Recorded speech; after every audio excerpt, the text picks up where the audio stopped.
Bonjour à tous, bonjour à toutes, je suis Fiona Radkoff, IAIPR d'anglais. Un élève qui aurait 6 et puis après un autre 6 et puis après un 16, est-ce que ça lui fait forcément 9 de moyenne sur 20 pour ce trimestre? La réponse est non. En fait, il n'y a pas de texte qui dit que la moyenne du trimestre doit être la moyenne des notes qui ont été données pendant le trimestre.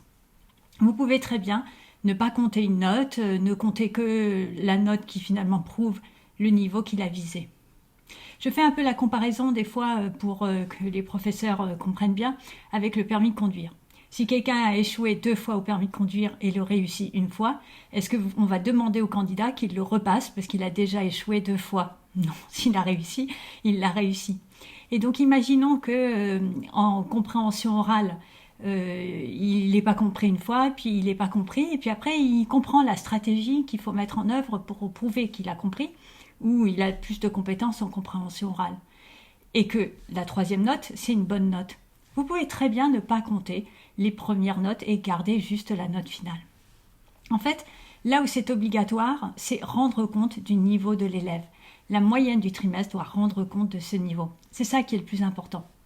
Donc vous pouvez très bien ne pas faire des moyennes. Vous pouvez également proposer de refaire passer l'évaluation à un élève. Il y a des collèges qui le font. Des professeurs d'anglais, ils font repasser systématiquement tous les élèves qui le souhaitent le contrôle qu'ils ont déjà passé. Je trouve que c'est une excellente idée. L'objectif, c'est que l'élève réussisse et qu'il montre qu'il a réussi. Lui donner une 2e chance, c'est toujours une bonne idée. Également, le principe de l'évaluation au fil de l'eau. C'est un principe qui vient du 1er degré, qui est une excellente idée. C'est-à-dire la note, ce n'est pas nécessairement par rapport à l'évaluation de fin de séquence. Vous pouvez très bien faire un travail intermédiaire. L'élève prouve qu'il a réussi.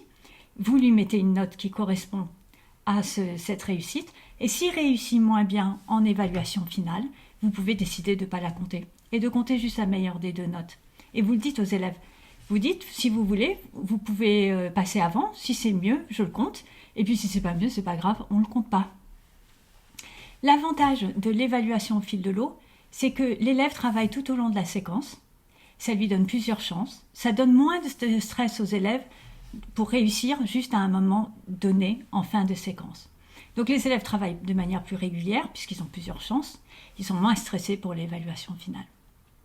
Voilà, donc quelques pistes pour travailler l'évaluation autrement que une note plus une note plus une note et puis diviser l'ensemble par 3.